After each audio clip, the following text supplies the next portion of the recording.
자, 오늘 우리에게 주시는 하나님의 말씀은 이사야 48장 1절부터 11절까지 말씀입니다. 이사야 48장 1절부터 11절. 우리 다 같이 말씀 함께 봉독하시겠습니다. 시작. 야곱의 집아, 이것을 들어라. 너희는 이스라엘이라는 이름으로 불리며 유다의 허리에서 나왔고 여호와의 이름으로 맹세하며 이스라엘의 하나님을 고백하나 진실함이 없고 공의가 없는 자들이며 스스로 거룩한 성의 백성이라 부르며 그 이름이 만군의 여호와이신 이스라엘의 하나님을 의지한다고 하는 자들이다. 내가 옛적부터 처음 일들을 알게 하였고 그것이 내 입에서 나갔으며 내가 그 일들을 들려주었고 내가 갑자기 행하여 그 일들을 이루었다. 너는 완고하며 내 목의 힘줄은 무쇠이고 내 이마는 노쇠인 것을 내가 알기 때문이다. 그러므로 내가 내게 옛적부터 알렸고 그 일이 이루어지기 전에 내가 그것을 내게 선언하였으니 이는 내가 말하기를 내 우상이 그것들을 행하였고 내가 조각한 신상과 부어 만든 신상이 그것들을 명령하였다라고 말하지 못하게 하려 함이다. 네가 들었으니 모든 것을 보아라. 그래도 너희는 선언하지 않겠느냐? 내가 이제부터 네게 새로운 일들을 알릴 것이니 곧 네가 알지 못하던 은밀한 일이다. 그것들은 이제 창조되었고 오래전 것은 아니다. 오늘 이전에 너는 그것들을 들어보지 못하였다. 그렇지 않았다면 보아라, 내가 그것들을 알고 있었다라고 말할 것이다. 네가 결코 듣지도 못하였고 결코 알지도 못하였으며 옛적부터 네 귀는 열리지 못하였다. 이는 네가 정말로 거짓되게 행동하였고 태어나기 전부터 네가 범죄자로 불리는 것을 내가 알았기 때문이다. 내 이름을 위하여 내가 노하기를 더디할 것이며 내 영광을 위하여 내가 너를 향해 참고 너를 멸망시키지 않을 것이다. 보아라, 내가 너를 연단하였으나 은처럼 하지 않고 고난의 풀무에서 너를 택하였다. 나를 위하고 나를 위하여 내가 행할 것이다. 어찌 내 이름을 욕되게 하겠느냐? 내 영광을 다른 자에게 주지 않을 것이다. 아멘. 자, 하나님은 지난 47장에서 하나님의 백성들을 짓밟았던 바벨론이 하나님의 복수로 인해 멸망하게 될 것을 예언하셨습니다. 그리고 뒤에 이어지는 오늘의 48장에서는 바벨론의 심판과는 대비되는 이스라엘 백성들의 구원을 예언하고 계십니다. 하나님께서 그들을 구원하시는 것은 그들이 구원받기에 합당한 자들이어서가 아니었습니다. 그들은 여전히 하나님 앞에 반역적이고 위선적이었지만 하나님께서는 그들과 맺은 언약을 단 한순간도 잊지 않으십니다. 하나님의 신실하심은 비록 백성들이 완악하여 더 이상 돌이킬 수 없을 정도까지 타락했을지라도 끝까지 버리시지 않는 신실하심입니다. 그런 하나님께서는 오늘 선지자의 입술을 통하여 완악한 자기 백성들을 향해 하나님의 말씀을 들으라고 호소하십니다. 이스라엘 백성들은 진실함이 없고 공의가 없었습니다. 그들의 마음은 완고해서 하나님의 말씀을 듣지 않고 거부했었습니다. 그래서 그들은 하나님의 징계로 거의 멸절 직전의 상태까지 갔어야만 했습니다. 하지만 하나님은 그들을 진멸하지 않으시고 무한하신 인내와 긍휼을 베푸십니다. 단지 그들의 죄악된 고집과 더러운 마음이 정결하게 재련되도록 고난의 풀무불에 잠시 담갔다가 꺼내시는 섭리로 그들을 대하십니다. 이러한 내용을 통해서 오늘 본장은 하나님께서 얼마나 은혜로우신 분인가 하는 것을 말씀하고 있습니다. 하나님께 대한 애정이 식어버린 자기 백성들의 타락과 부패를 바라보시면서 그런 그들을 징계하실 때조차도 은혜를 잊지 않으시고 다시 돌아오기를 바라시는 그런 하나님의 사랑의 마음을 오늘 본장에서는 발견할 수 있습니다. 이스라엘 백성들은 먼저 자신들의 죄를 정직히 깨달아야 했습니다. 죄를 깨닫지 못하면 회개가 나올 수 없기 때문입니다. 그래서 하나님은 그들의 죄를 지적하십니다. 1절, 2절에서 하나님은 그들의 위선을 책망하시면서 시작합니다. 야곱의 집아, 이것을 들어라. 너희는 이스라엘이라는 이름으로 불리며 유다의 허리에서 나왔고 여호와의 이름으로 맹세하며 이스라엘의 하나님을 고백하나 진실함이 없고 공의가 없는 자들이며 스스로 거룩한 성의 백성이라 부르며 그 이름이 만군의 여호와이신 이스라엘의 하나님을 의지한다고 하는 자들이다. 하나님께서 가장 먼저 말씀하신 것은 하나님의 말씀을 들으라는 요청이었습니다. 먼저 하나님의 말씀을 듣는 것이 변화의 시작이기 때문입니다. 말씀은 인간의 죄악된 어두운 마음을 비춰주는 한 줄기 빛과 같습니다. 마치 하나님께서 등불을 들고 우리 죄인들의 마음의 깊은 심연을 낱낱이 살피시듯이 말씀의 조명이 있을 때 사람은 자기 속 안에 들어있는 죄와 부패함을 보게 됩니다. 그래서 하나님께서 한 사람을 구원으로 이끄실 때는 먼저 그를 말씀을 듣는 자리로 인도하십니다. 하나님의 말씀은 우리 자신을 정직하게 보여주는 거울과도 같습니다. 하나님은 말씀을 통해서 죄인들의 돌같이 굳은 마음을 깨트리십니다. 그리고 그 후에 말씀으로 약을 발라주시며 말씀으로 다시 싸매주십니다. 이렇게 하나님의 말씀은 우리의 영혼을 고치시는 중요한 수단입니다. 그러므로 우리는 항상 하나님의 말씀에 귀를 열어야 합니다. 말씀을 듣는 자리에서 떠나서는 안 됩니다. 말씀으로부터 멀리 멀어진다는 것은 하나님의 은혜로부터 멀어지겠다는 것입니다. 여기서 이 들으라 라는 이러한 단어는 단순히 귀로 듣는 것만을 말하지 않습니다. 말씀을 듣되 경청하는 것을 뜻하는 단어입니다. 그리고 그 말씀을 내 마음의 중심으로 동의하여 삶에서의 순종으로까지 나아가는 그러한 변화로 이어져야 말씀을 진정으로 들은 것입니다.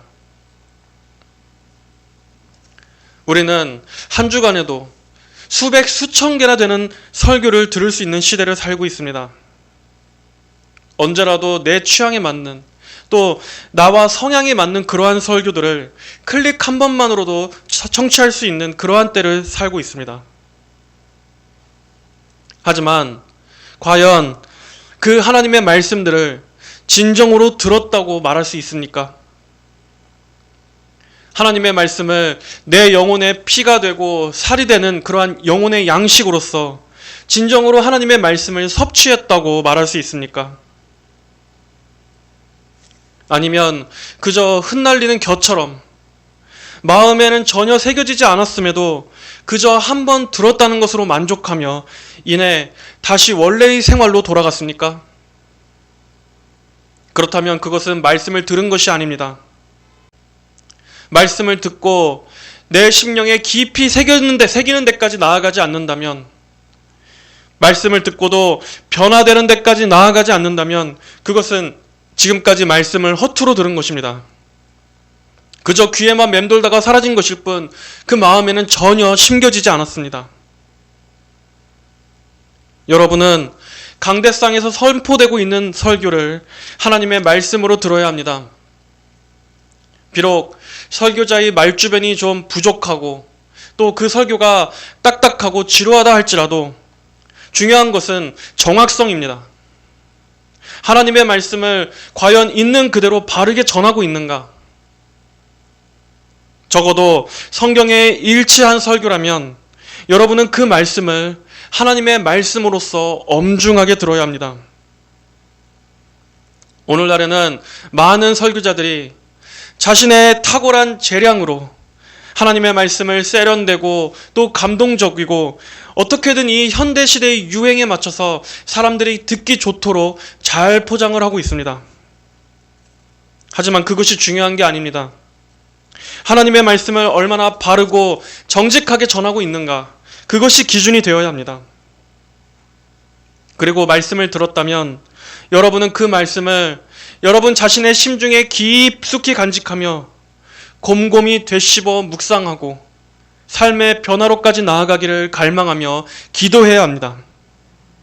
그것이 참으로 말씀을 듣는 바른 마음의 자세입니다. 하나님의 말씀은 단순히 여러분의 취향과 여러분의 기호를 만족시키기 위해 주신 것이 아닙니다. 여러분의 감동을 위해서 주신 것이 아닙니다. 말씀은 우리를 하나님의 사람으로 온전하게 빚어가시기 위해서 주신 것입니다. 훈계하고 책망하고 바르게 하고 의로 교육하기 위해서 성도들을 하나님을 경배하고 믿음으로 살아갈 수 있도록 그렇게 하시기 위해 하나님은 우리에게 말씀을 주셨습니다. 그러므로 설교자는 하나님의 말씀을 가감없이 전하고 성도들은 선포되는 말씀을 마음으로 받아서 자신의 영혼의 유익으로 삼도록 노력해야 합니다. 항상 말씀을 먹고 말씀으로 여러분 자신의 생각을 채우고 말씀에 순종할 수 있기를 기도해야만 합니다. 여기서 하나님께서는 자기 백성을 세 가지 호칭으로 부르십니다. 야곱의 집, 그리고 이스라엘, 그리고 유다의 허리에서 나왔다는 것은 그들이 하나님의 언약 백성임을 말해줍니다. 지금 하나님께서 말씀하시고 계시는 대상이 하나님을 모르는 이방인들이 아니었다는 것입니다. 하지만 그런 백성을 향해서 하나님은 뭐라고 말씀하십니까? 여호와의 이름으로 맹세하며 이스라엘의 하나님을 고백하나 진실함이 없고 공의가 없다고 말씀하셨습니다. 진실함과 공의가 없다는 말의 의미는 그들이 종교적인 행사에서는 하나님의 이름을 부르고 신앙 고백도 하며 외형상 하나님께 드리는 예배는 정기적으로 드렸지만 실제로 그 마음은 하나님에게서 너무나 멀어져 있었고 하나님을 전혀 찾지도 부르지도 않았다는 말입니다. 즉, 이들은 외식주의에 빠져 있었습니다. 하나님에 대한 사랑과 공경을 잃어버렸습니다. 하나님은 지금 이들의 다른 문제를 지적하고 계신 게 아닙니다. 이들 사회의 부정과 부패에 대해서 고발하고 계신 것이 아닙니다. 하나님은 지금 이들의 신앙, 바로 하나님에 대한 이 백성들의 마음의 상태를 지적하고 계십니다. 여기서 야곱과 유다의 허리, 그리고 이스라엘, 거룩한 성이라고 이들을 지칭하신 것은 그만큼 그들이 하나님을 경외하고 뜨겁게 사랑해야 할 그러한 자신들의 본래 신분에서 너무나 멀어져 있다는 것을 더욱더 노골적으로 드러내시기 위한 것입니다. 너희는 내 백성이 아니냐?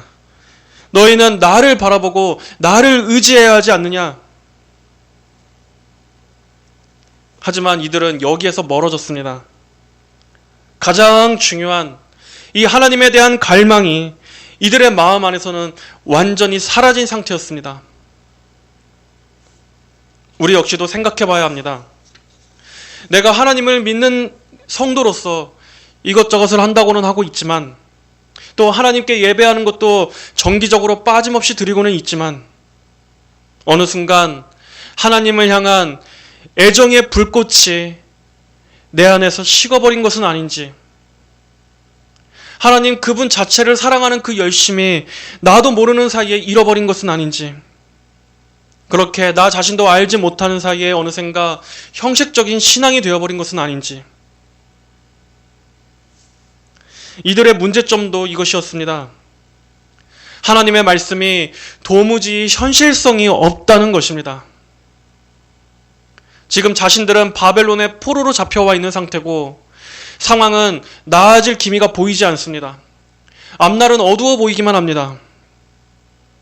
하나님께서는 그런 그들에게 하나님 자신을 바라보라고, 내가 너희를 구원할 것이고 내가 너희를 건지실 것이라고 그렇게 하나님의 백성들로 하여금 언약을 기억하게 하셨습니다. 하지만 그들에게는 별로 위로가 안 됐습니다. 하나님의 말씀은 지금 우리들에게는 아무런 힘도 안 됩니다.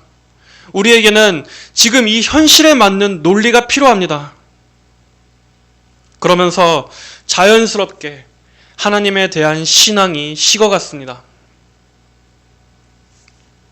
물론 여전히 형식은 유지했습니다. 늘 습관적으로 하나님의 이름을 부르고 자신들이 하나님을 의지하고 있다고 생각했습니다. 하지만 하나님을 진정으로 마음을 다해서 사모한 것은 아니었습니다.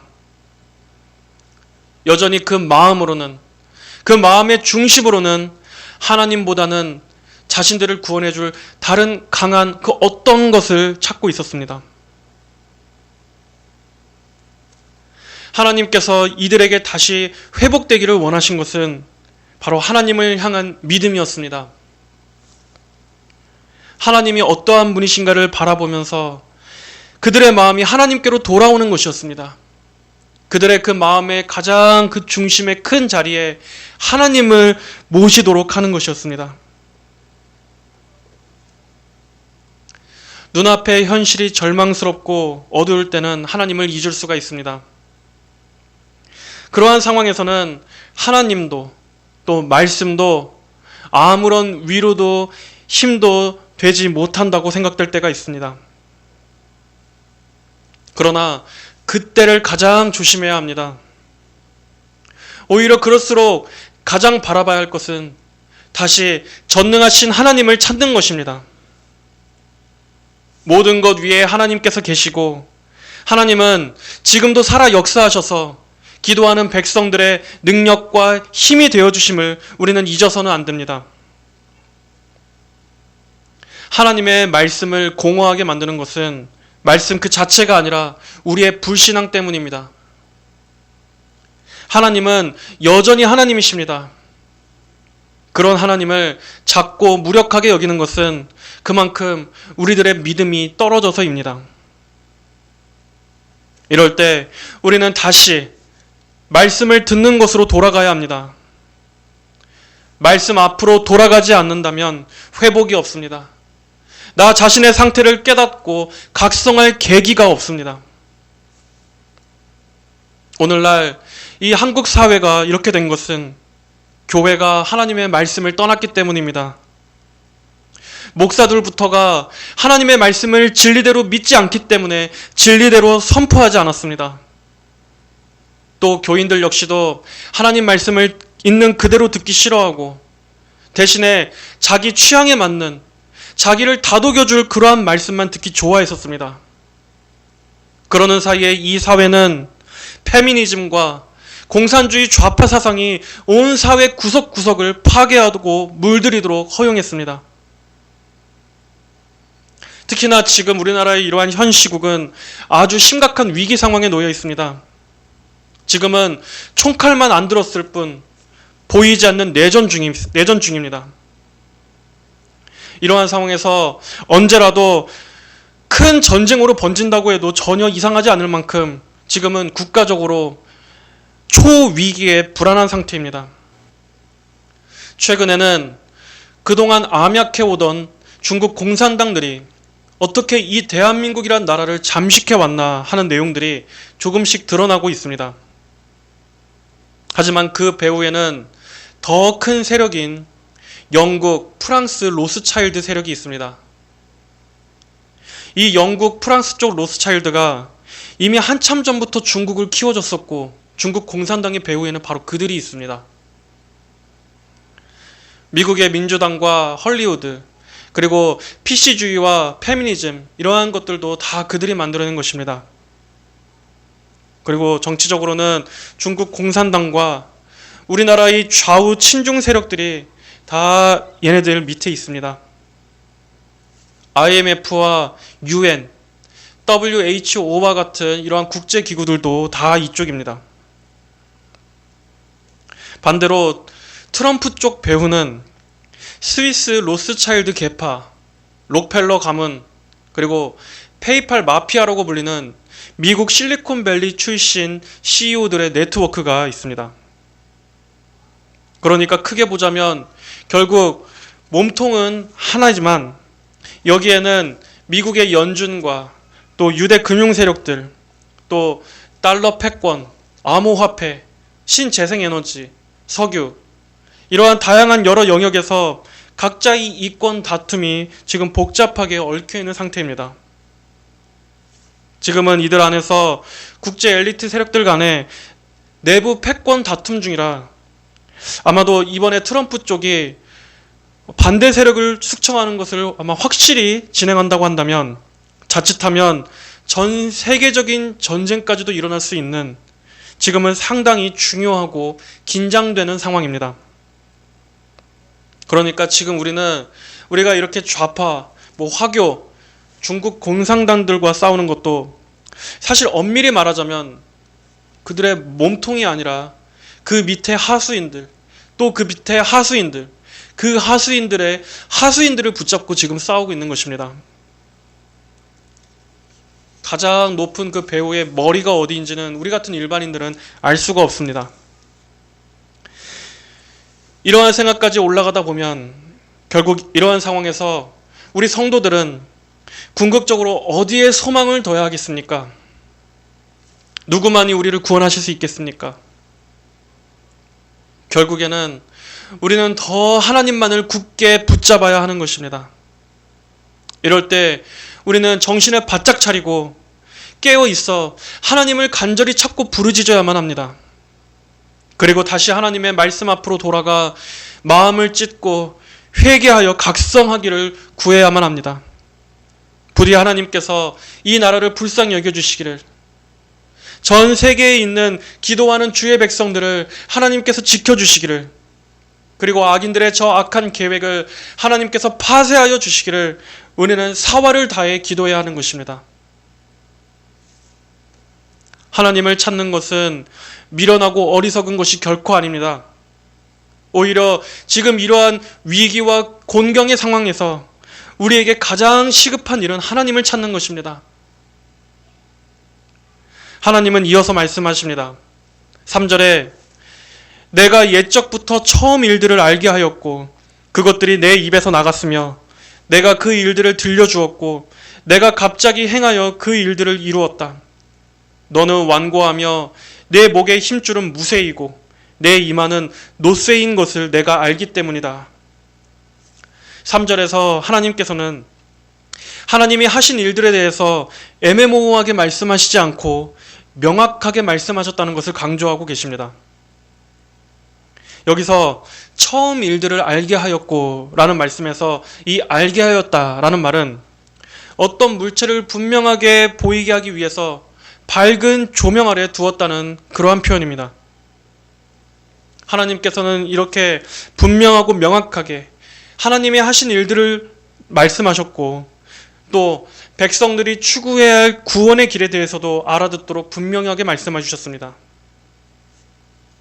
비록 하나님의 역사하심은 우리가 다 알 수 없는 신묘한 것이지만 적어도 하나님께서는 우리가 하나님을 어떻게 믿어야 하며 어떤 길로 가야 살 수 있는지를 선명하게 밝히셨습니다. 그 이유가 무엇입니까? 바로 우리 인간의 타락한 본성 때문입니다.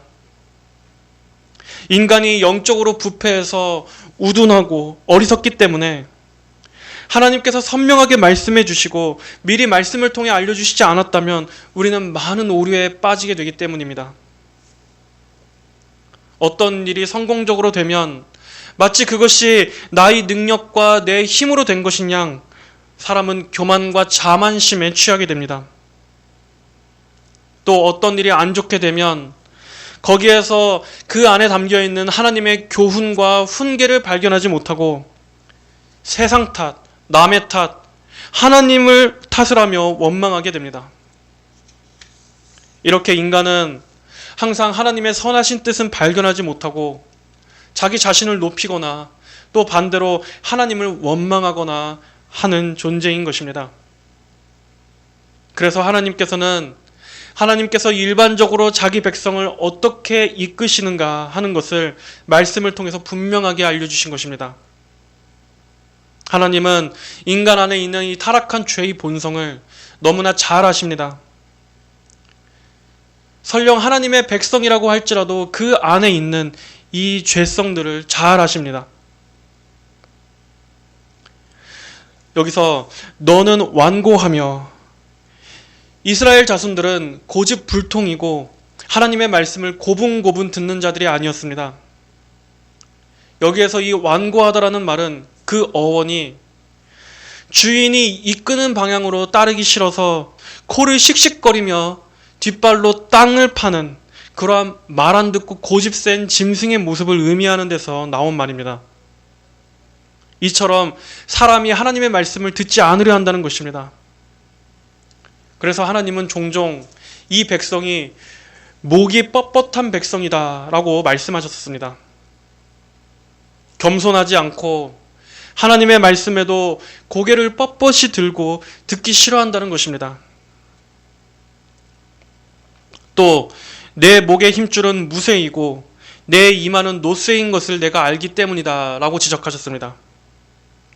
마찬가지로 고집이 아주 세고 질겨서 하나님 앞에 완악한 것을 말합니다.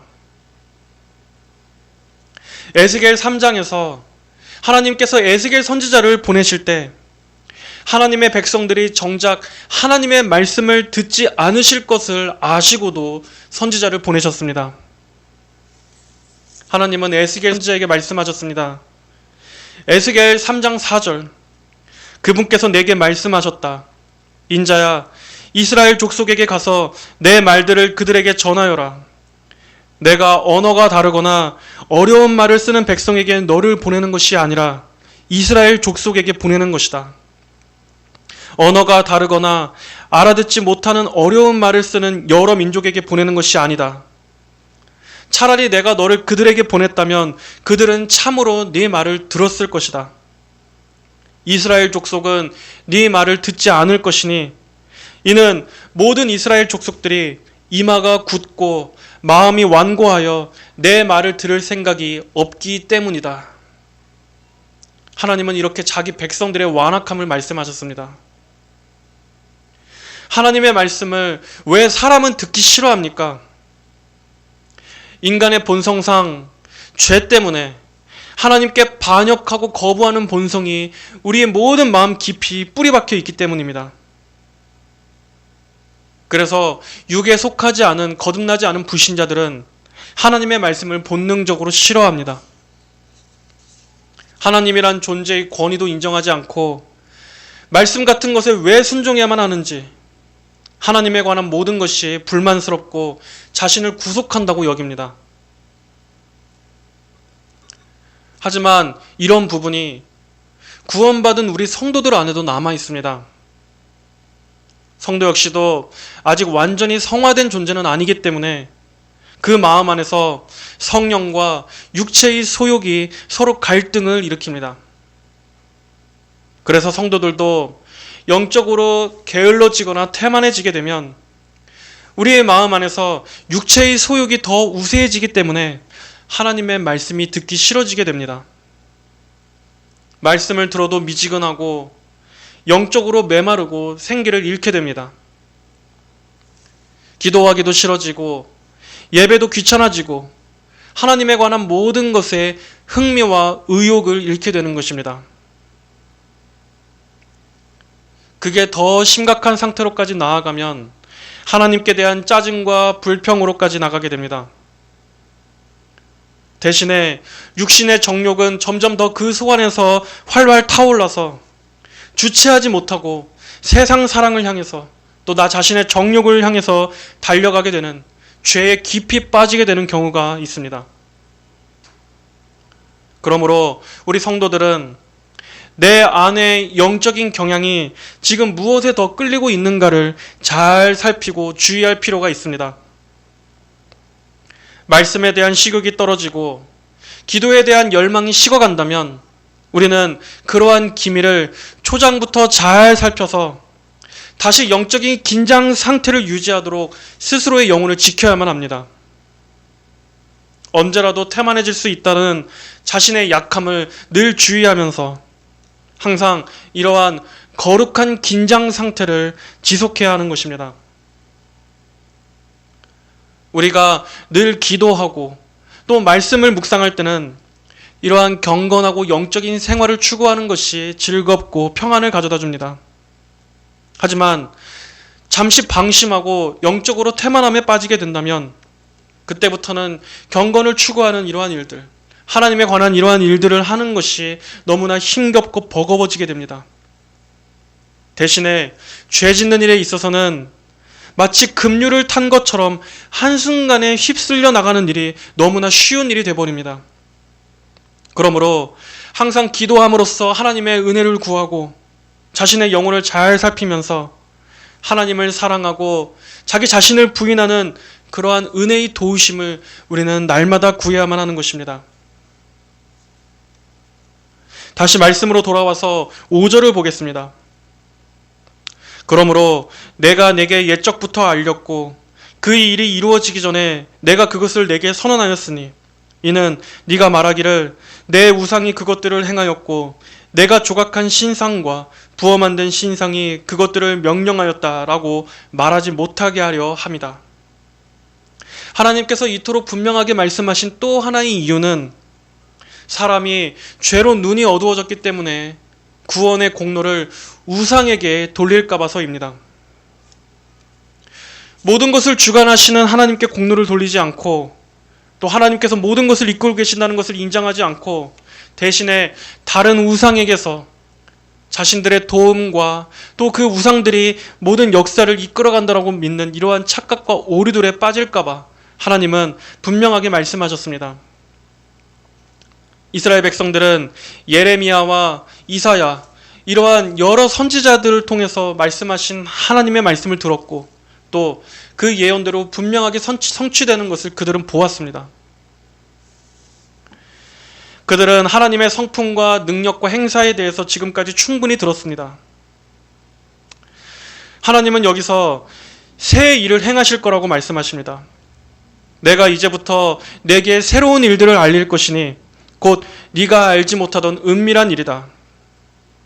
그것은 백성들이 알지 못하던 은밀한 일인데 7절에 보면 그것들은 이제 창조되었고 오래전 것은 아니다. 오늘 이전에 너는 그것들을 들어보지 못하였다. 그렇지 않았다면 보아라 내가 그것들을 알고 있었다라고 말할 것이다. 자, 여기서 하나님께서 말씀하신 새롭고 은밀한 일이란 이 구약의 이 시점에서는 고레스를 통해서 바벨론으로부터 하나님의 백성들을 구원하실 것이라는 말씀입니다.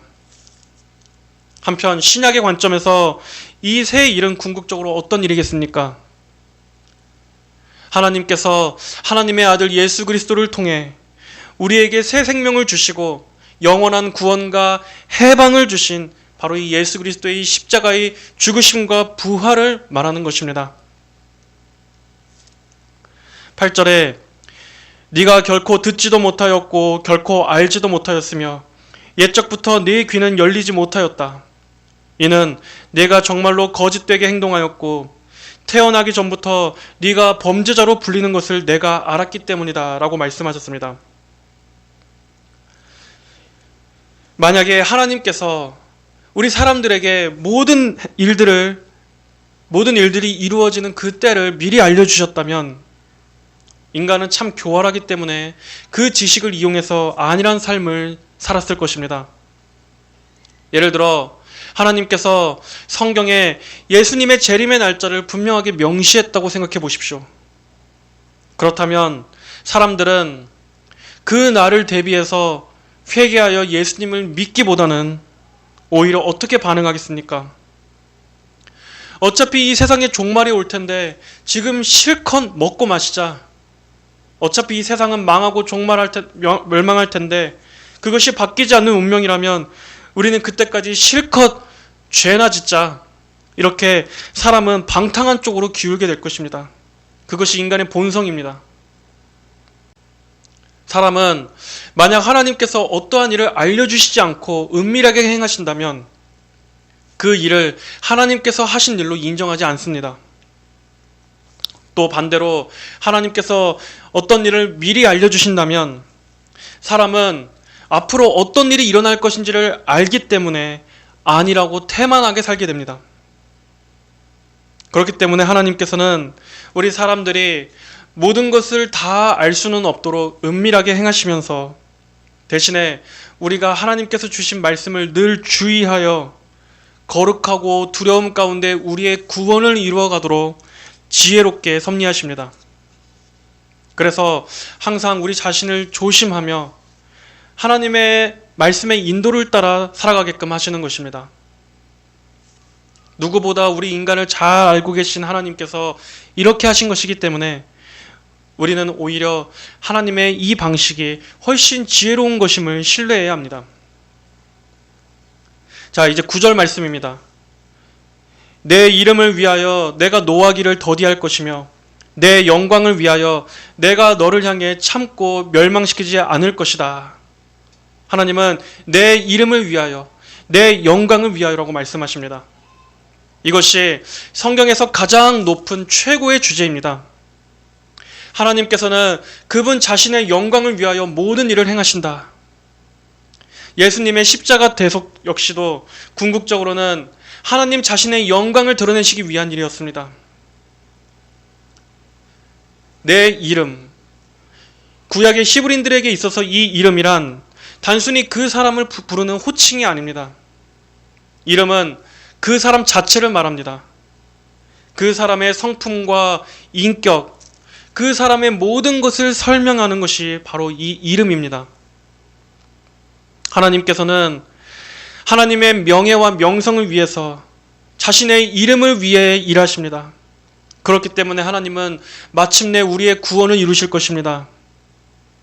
하나님의 거룩하심과 하나님의 신실하심, 하나님의 자비와 긍휼, 하나님의 전능하신 구원의 능력을 이루기 위해서, 그것을 드러내시기 위해서 하나님께서는 반드시 자신의 영광을 위해 모든 것이 합력하여 선을 이루실 것입니다.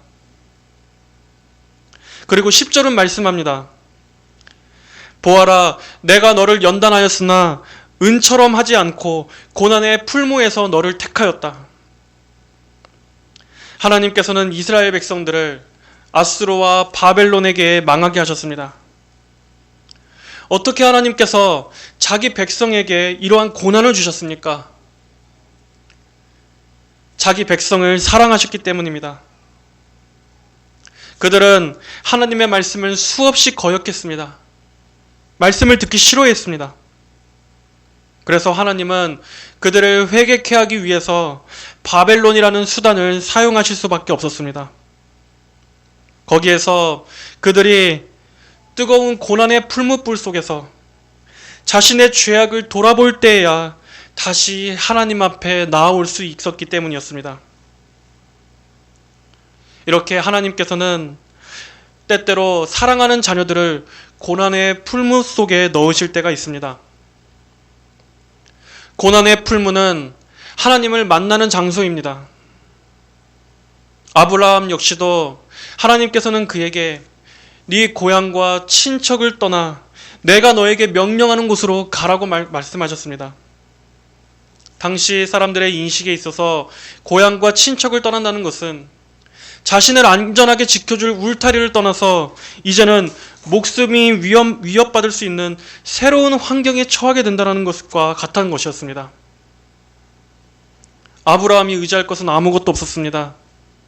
하지만 그렇게 아브라함이 고난의 풀무, 그 시험 속에 있을 때 바로 그때 하나님께서는 아브라함을 만나 주셨고 그를 인도해 주셨고 그와 함께 해 주셨습니다.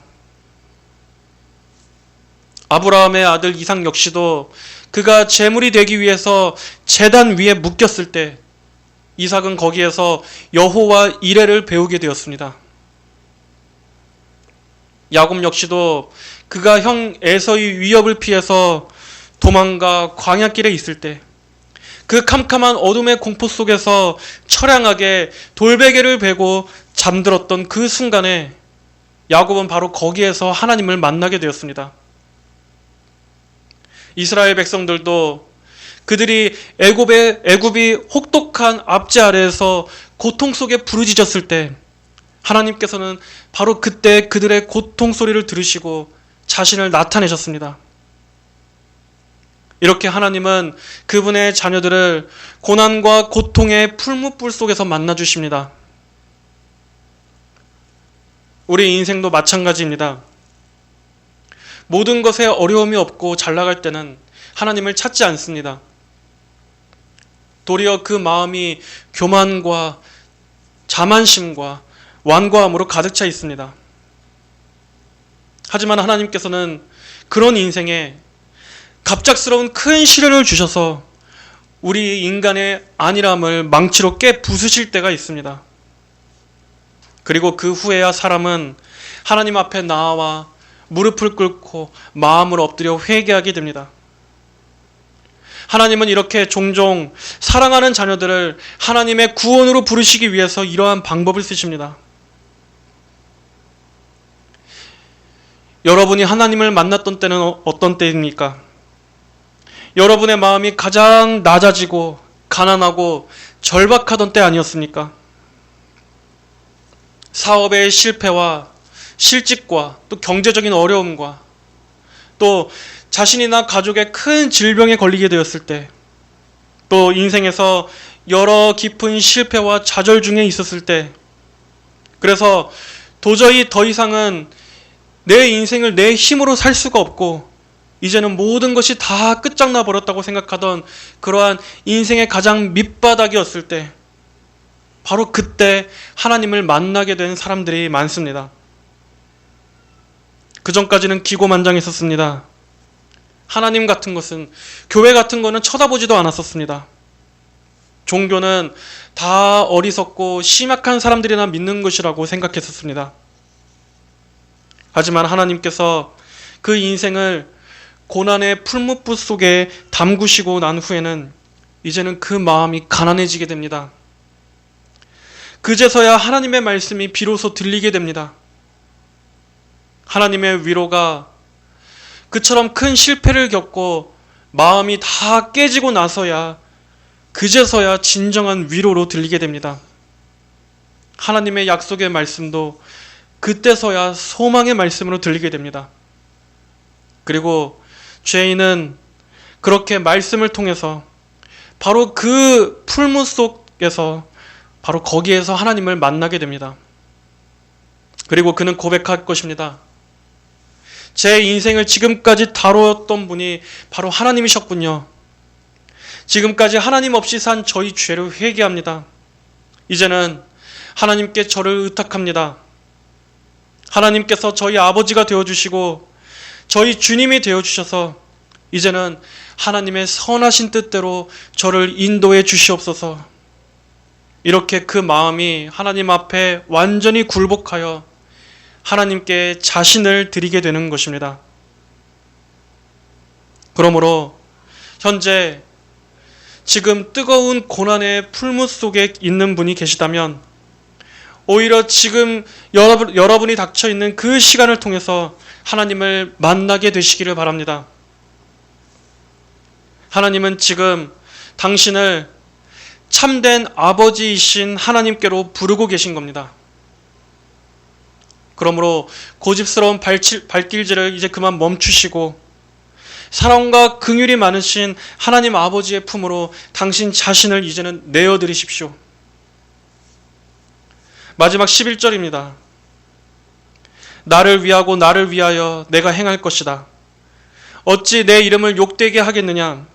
내 영광을 다른 자에게 주지 않을 것이다. 나를 위하고 나를 위하여, 하나님은 두 번이나 말씀하십니다. 그만큼 하나님께서 하시는 일의 모든 동기와 목적은 바로 이 하나님의 영광, 하나님 자신을 위하여 언약의 신실하심을 위해서 하시는 것입니다. 어찌 내 이름을 욕되게 하겠느냐? 만약 하나님께서 자녀들의 구원을 포기하신다면 어떻겠습니까? 그렇다면 세상이 하나님을 조롱할 것입니다. 자기 백성도 끝까지 지키지 못하는 그러한 무능한 하나님은 신뢰할 수 없다고 말할 것입니다. 그렇기 때문에 하나님께서는 그분 자신을 위해서라도, 자신의 영광을 위해서라도 끝까지 자기 백성을 지키시고 보호하셔서 마침내 영광스러운 복된 승리로 마치게 할 것입니다. 하나님은 반드시 이 일을 이루실 것입니다. 우리는 이것을 분명히 신뢰할 수 있습니다. 하나님께서 이토록 자기의 영광을 위하여 열심을 내시기 때문에 우리 역시도 하나님의 이런 보장 안에서 언제나 확신과 기쁨과 안전함을 누릴 수 있는 것입니다. 성도 여러분, 오늘 말씀을 통해서 우리는 구원의 근거가 내게 있는 것이 아니라 하나님의 이 영원 불변하신 사랑과 언약적 신실하심에 있다는 것을 보았습니다. 우리 자신에게 달린 것이 아니라 자기 이름을 위하여 열심을 내시는 그 하나님의 신실하신 그 영광에 대한 추구 때문인 것을 우리는 살펴보았습니다. 우리는 고난의 풀무에서 징계하시는 하나님, 그리고 그 자녀들을 시련 속에서 가장 적절한 때에 건지셔서 그것조차도 우리의 유익이 되게 하시고 또 말씀을 통해 회복을 주시는 하나님, 우리는 이 하나님 앞으로 돌아가야만 합니다. 하나님께서 우리 각자의 인생에 어려움을 주시는 것은 다시금 이 하나님을 찾으라고, 하나님께 매달리라고 주시는 것입니다. 조지 휘필드는 모든 십자가에는 다 각자의 소명이 있다고 말했었습니다. 그렇습니다. 우리 각자가 저마다의 자기 십자가를 짊어지고 있습니다. 하지만 우리에게 주어진 하나님께서 짊어지게 하신 이 십자가에는 저마다 하나님의 목적과 계획을 이루는 선하신 뜻이 있기 때문에 주어진 것입니다. 그러므로 그 십자가를 통해서 하나님을 만나십시오. 그 십자가를 통해 하나님께 더 가까이 나아가 하나님을 의지하는 계기로 삼으십시오. 현재 이 어려운 시국에서나 또 각자 개인의 여러 시련 속에서도 우리는 하나님의 말씀 앞으로 돌아가야 합니다. 야곱의 집아 들어라 라고 말씀하신 이 하나님의 말씀을 듣는 것, 다시 하나님 앞에 서는 것, 하나님의 말씀에 귀를 기울이는 그것부터가 살 길입니다. 오직 하나님께만 구원이 있다는 것을 믿으시고 하나님의 도우심을 구합시다. 우리 모두가 하나님의 말씀을 듣는 이 자리로 돌아가 살아계신 하나님의 이 구원의 음성을 들어야만 합니다. 하나님만이 이 상황을 해결하실 수 있습니다. 하나님 외에는 다른 구원이 없습니다. 성도 여러분 모두가 하나님께 대한 믿음을 더욱더 굳게 하시고 지금 이러한 위기의 상황 때 온 힘을 다하여 하나님 앞에 전심으로 기도하는 주의 백성들이 모두가 다 되시기를 주님의 이름으로 축복합니다.